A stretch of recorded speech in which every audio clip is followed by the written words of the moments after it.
Hello everyone, আমি Mustaq, material science and engineering, university of Rajshahi.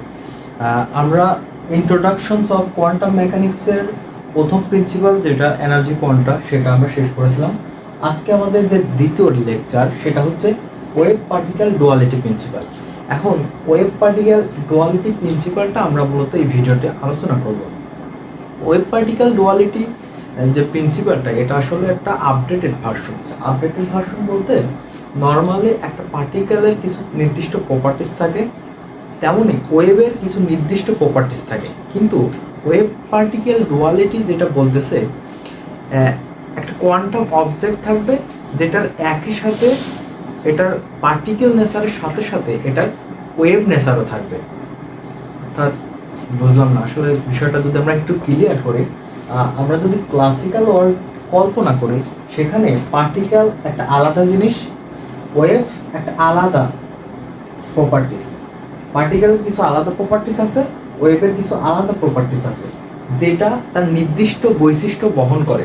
যেমন পার্টিকেলের যে বৈশিষ্ট্য, একটা ডিফিনাইট পজিশন থাকবে, ডিফিনাইট পথ থাকবে, এর নির্দিষ্ট একটা মাস থাকবে, মোমেন্টাম থাকবে, লোকালাইজড মোশন হবে। লোকালাইজড মোশন কি? লোকালাইজড মোশন হচ্ছে স্পেসিফিক টাইমে নির্দিষ্ট একটা সময়ে নির্দিষ্ট একটা অবস্থানে থাকবে। যেমন এখানে যদি একটা বল আমরা ছুঁড়ে মারি, দেখা যাচ্ছে এখানে একটা নির্দিষ্ট টাইমে এই পজিশনে, আরেকটা পজিশনে এই পজিশনে, আরেকটা টাইমে এই পজিশন, আরেকটা টাইমে এই পজিশন। অর্থাৎ একটা নির্দিষ্ট টাইমের ক্ষেত্রে একটা নির্দিষ্ট পজিশনে আমরা অবজেক্টটাকে পাবো। অপরদিকে ওয়েভের যে প্রপার্টিসগুলো আছে, আমরা ওয়েভ দ্বারা যে জিনিসগুলো বুঝতে পারি, ফার্স্ট অফ অল ওয়েভের একটা ওয়েভ লেন্থ আছে। ওয়েভ লেন্থটা কি? একটা পূর্ণ দৈর্ঘ্য, একটা তরঙ্গটা পূর্ণ দৈর্ঘ্য যদি হতে হয়, তাহলে সর্বোচ্চ যে পথ দূরত্ব অতিক্রম করে সেটা তার ওয়েভ লেন্থ। তারপরে ফ্রিকোয়েন্সি, এক সেকেন্ডে যতটা পূর্ণ তরঙ্গ দৈর্ঘ্য সে অতিক্রম করবে সেটা হচ্ছে তার ফ্রিকোয়েন্সি। তারপর অ্যাম্পলিটিউড, সেটা হাইস্ট কতটুকু উপরে উঠবে বা কতটুকু নিচে উঠবে সেটা হচ্ছে তার অ্যাম্পলিটিউড। ইন্টারফারেন্স হচ্ছে একটা ওয়েভ যদি আমরা ডাবল স্লিটের মধ্যে দিই, তাহলে হচ্ছে ওয়েভটা হচ্ছে একটা আরেকটার সাথে ইন্টারসেক্ট করবে। ইন্টারসেক্ট করার যদি আমরা একটা পর্দার মধ্যে দেখি, তাহলে হচ্ছে যে পজিশনে যে পর্যায়ে এটা ইন্টারসেক্ট করে সেখানে হচ্ছে উজ্জ্বল বর্ণ দেখা দেয়, বাকিটুকু হচ্ছে অন্ধকার দেখা যায়। এটা হচ্ছে ইন্টারফারেন্স। আর ডিফ্র্যাকশন কি?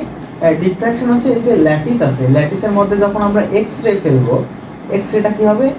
রিফ্লেক্স করবে, রিফ্লেক্স করে সে চলে যাবে। এটা হচ্ছে একটা ওয়েভের একটা বৈশিষ্ট্য, নেচার। ওয়েভ কি করে? যে ওয়েভটা আসে সেটা তার এনার্জি লস না করে সেটা আবার রিফ্লেক্ট করে চলে যায়। এটা আসলে ওয়েভের একটা নেচার।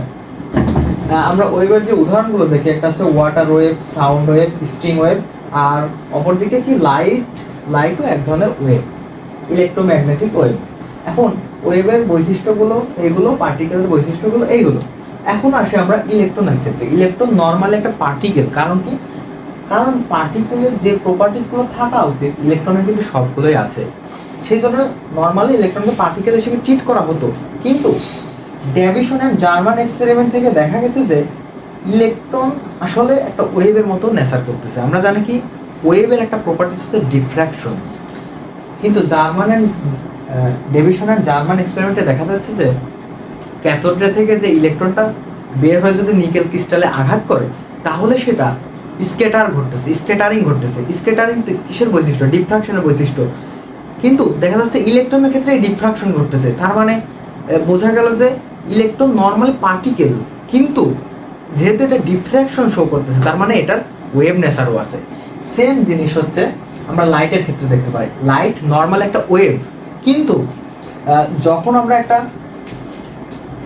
মেটালের ক্ষেত্রে অনেকগুলো ইলেকট্রন আছে। এখানে যদি আমরা একটা মনোক্রোমেটিক লাইট ওয়েভ ফেলি, এখানে মনোক্রোমেটিক যদি লাইট ফেলি, তাহলে একটা নির্দিষ্ট যদি ফ্রিকোয়েন্সি পাই, একটা নির্দিষ্ট, অর্থাৎ প্রত্যেকটা ইলেকট্রন এখানে বাইন্ডেড অবস্থায় আছে। এখন এই ইলেকট্রনটা কখন আসলে এখানে মুক্ত হয়ে যাবে, অবমুক্ত হয়ে যাবে, এটা ডিপেন্ড করে তার ইন্টেন্সিটির উপর না, এটা ডিপেন্ড করে তার ফ্রিকোয়েন্সির উপর। অর্থাৎ নির্দিষ্ট অ্যামাউন্টের এনার্জি ফ্রিকোয়েন্সি যদি এখানে আসে এবং সেই ইলেকট্রনটা ওটা অবজর্ব করবে এবং সেটা রিমুভ হয়ে যাবে। এটা ডিপেন্ড করে না এই ইলেকট্রনের ইন্টেন্সিটি কত বেশি। কিন্তু ক্লাসিক্যাল ফিজিক্স বলে যে আমি নির্দিষ্ট একটা অ্যামাউন্টের ইন্টেন্সিটি বাড়াবো, ইন্টেন্সিটি বাড়ার থ্রুতে ইলেকট্রনটা মুক্ত হয়ে যাবে। কিন্তু মডার্ন ফিজিক্স এটা বলতেছে যে আমি ইন্টেন্সিটি যতই বাড়াই না কেন, আমি যদি নির্দিষ্ট অ্যামাউন্টের সূচন কম্পাঙ্কের সমান যদি এনার্জি একে না দিই, তাহলে এখানে ইলেকট্রন অবমুক্ত হবে না। অর্থাৎ ইলেকট্রনটা তখনই অবমুক্ত হবে, ফ্রি হবে, যখন আমরা নির্দিষ্ট পরিমাণ ফ্রিকোয়েন্সির একটা এনার্জি এখানে দেব। এবং ইন্টেন্সিটির বাড়ার সাথে সাথে এটা কোনো সম্পর্ক নাই। এটা আসলে ফটো ইলেকট্রিক ইফেক্ট থেকে আমরা জানতে পারি। অর্থাৎ ফটো ইলেকট্রিক ইফেক্টে আমরা এনার্জিটা কোয়ান্টাইজড, এবং এখানে যে ফোটনটা আছে এটাকে পার্টিকেল হিসেবে ট্রিট করা হয়েছে।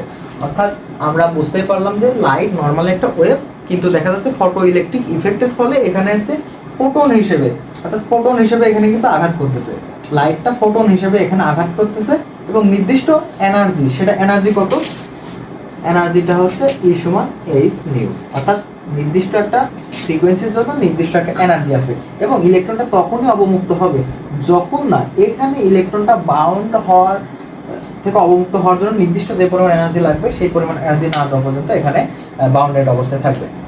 অর্থাৎ আমরা যদি আরেকবার সামারি করি, ওয়েভ পার্টিকেল ডুয়ালিটি প্রিন্সিপাল যে জিনিসটা বোঝাতে চাচ্ছে যে একটা কোয়ান্টাম অবজেক্টের ওয়েভ নেচারের সাথে সাথে একটা পার্টিকেল নেচারও আছে। যেমন ইলেকট্রন নর্মালি পার্টিকেল, কিন্তু এর ওয়েভ নেচারও আছে। আমরা এটা এক্সপেরিমেন্টের মাধ্যমে বুঝেছি। এবং ইলেকট্রন নর্মালি পার্টিকেল, এটা ওয়েভ নেচারও আছে, তেমনই লাইট একটা ওয়েভ, এর পার্টিকেল নেচারও আছে। এটা ফোটন আকারে আমরা হচ্ছে এটা এক্সপেরিমেন্ট থেকে জেনেছি। এর পরবর্তীতে যদি আমাদের আসলে এখানে আমি নর্মাল বোঝাতে চাইছি ওয়েভ পার্টিকেল ডুয়ালিটি বলতে কি বোঝায়। এখন এটার যে এক্সপেরিমেন্টগুলো, এই দুইটা এক্সপেরিমেন্ট, ফটো ইলেকট্রিক ইফেক্ট আর ডেভিশনের জার্মান এক্সপেরিমেন্ট কি বলতেছে, এটা আসলে আমরা নেক্সট ভিডিওতে আসলে বোঝানোর চেষ্টা করব। আজকে এই পর্যন্তই, ধন্যবাদ সকলকে।